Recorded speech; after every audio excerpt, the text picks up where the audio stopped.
Hey, good morning, everyone. I'm so excited that you guys are here this morning tuning in with us. We are in day 11 of our 21-day journey through the Gospel of John. As always, I encourage you to spend time reading further this story in John chapter 11, to spend time studying it, to spend time praying through it and journaling through it, just asking God to be glorified and asking His Word to be amplified to you as you read this and learn. This story in chapter 11 is absolutely incredible because it sets up the final days of Jesus' life on earth. This moment here this morning, as we're going to read, really is the final moment that kickstarts the rest of these final days. We're going to see a couple of things here. One, we're going to see the seventh sign and wonder. Throughout the Gospel of John, John covers 7 specific signs and miracles. And a lot of theologians agree there's 7 signs and wonders. I personally agree with some other people who think that there's actually 8. The 8th one being his own resurrection. I think that's the ultimate miracle in this story, to raise himself from the dead. But here in chapter 11, we're going to see Jesus raising a man, Lazarus, from the dead. The other thing we're going to see is that we've already seen 4 I am statements. Remember, there's 7 total. But so far we've seen 4. And you remember he says he's the bread of life. He says that he is the door. He is the good shepherd. And here today, hear him say that he is the resurrection and the life. Those 2 moments do 2 things. One, it sets the foundation up for his final days. Him raising someone from the dead is going to set himself up for raising himself from the dead. That moment really kickstarts that. The second thing we're going to see is that this moment, the resurrection of Lazarus, him saying that he is the resurrection, will be the final straw with the Pharisees.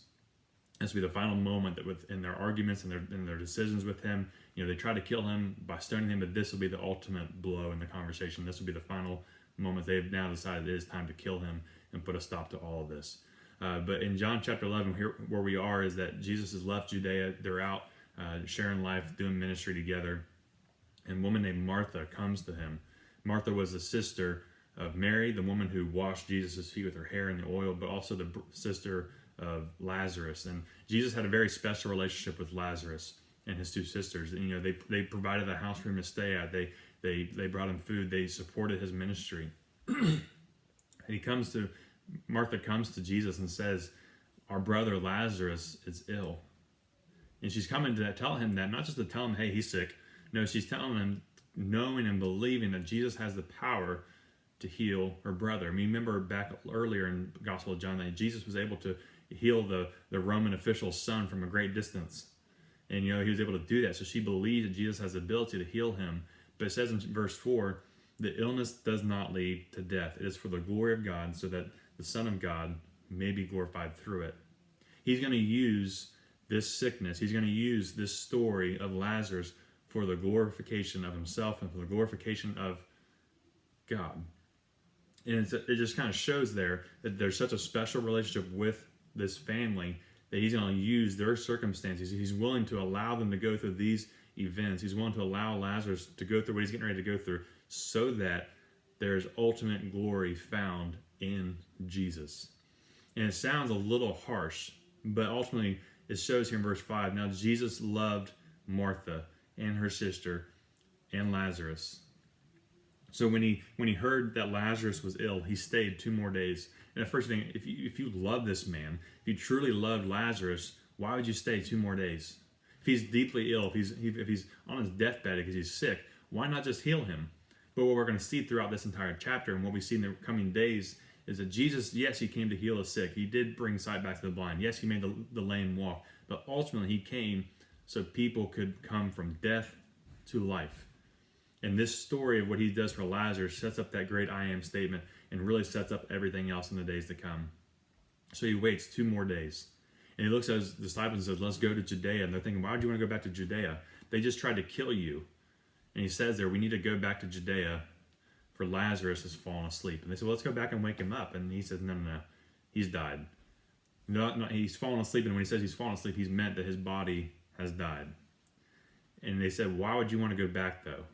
If he is dead, they are dead. And Thomas, and some people believe that this is probably something that was said under his breath in verse 16. So Thomas called the twin, you know him as Doubting Thomas. He was much more than just someone who doubted once. So Thomas called the twin, said to his fellow disciples, let us go also so that we may die with him. It's actually probably a pretty sarcastic statement. Lazarus is now dead. They're going to stone Jesus. Let's just all go back and die. Why not? Let's just all go die and join in together. But it says that they left and it came back to the city. It came back to the tomb. They came to the tomb of Lazarus, where it says here specifically, he's been in the tomb for 4 days. And that word "for," those 4 days, is very specific. See, the Jews had a belief, they had a very historical belief, that the spirit of the body, the spirit of a person, would hover over their body for 3 days. The spirit would hover over the body for 3 days, either to go back into the body and they would live, or finally depart from the body. So for John to write that Lazarus has been dead for 4 days, and for Jesus to have waited the time period that he did so that he'd be dead for 4 days. Had he come back on day 2, it's, well, the spirit just entered back into him. He wasn't really dead. He was just mostly dead, right? You know, he comes back after 4 days. It says while he's there, family and friends were coming to console Mary and Martha. And it says here that Martha came to him and says, Jesus, if you had only been here, our brother would have lived. If you would have been here, you know, I came to you, I told you he was sick. Had you been here, he would have lived. But she says there, in her own frustration and in her own agony, she says, but even now, I know what you ask from God, he will give to you. Even in her doubt, even in her frustration, she still had a belief in who Jesus said he was. And she had belief in his Father. And on all of this, he says to her, your brother will rise again. And Martha says, I know about the resurrection. I know about the end of it all. She knows that at the end of all things, the Jews were promised because of God that there would be a resurrection. The Pharisees taught about that. There would be a resurrection of the life. But Jesus says to her in this moment, I love this. This is the I am statement. In verse 25, Jesus said to her, I am the resurrection and the life. Whoever believes in me, though he die, yet he shall live. And everyone who lives and believes in me shall never die. And he looks at her and says, do you believe this? She says, yes, Lord, I believe that you are the Christ, the Son of God, who is coming into the world. Jesus says, yes, there is an ultimate resurrection. We believe that today as well. We who are Christians believe that one day we'll have a glorified body. Our spirit will be united with a new glorified body that will be more and more. It won't be the most perfect, I won't be the most perfect self of me.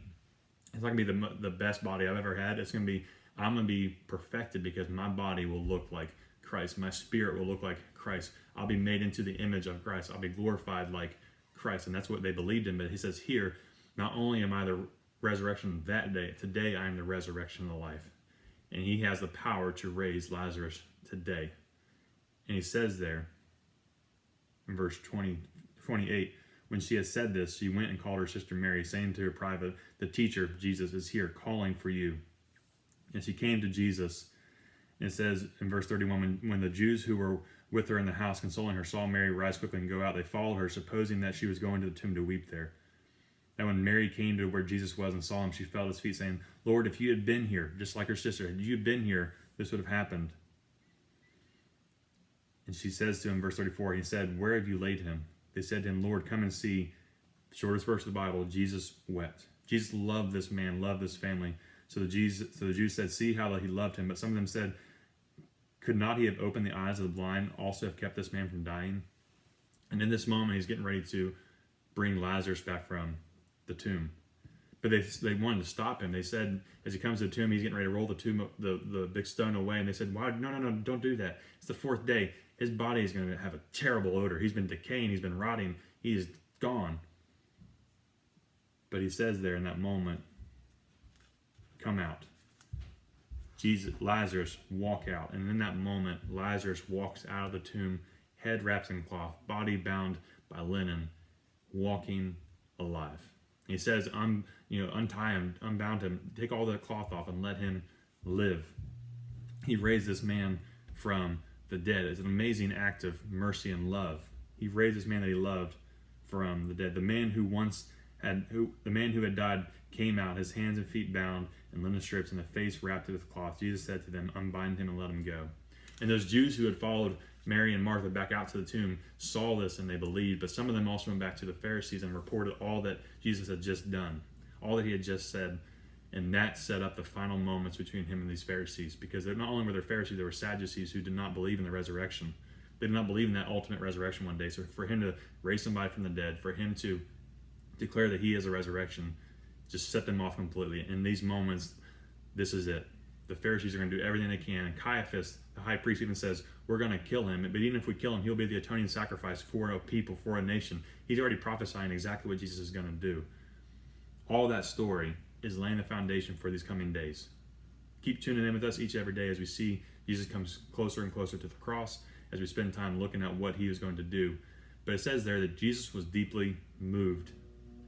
Deeply moved. He was furious. It's a mixture of love, grace, and fury. As he looks upon our sinful state, he looks at us with love, but also fury. He does not want to see the ramifications of sin. He does not want to see what decay we have. He looks at us and he wants to see love and life. So he offers Lazarus to come out of that tomb and live. And just today, he offers you the chance to come out of your tomb. You may be full of decay. You might be full of sin. He offers you the chance to come out of your tomb and to live.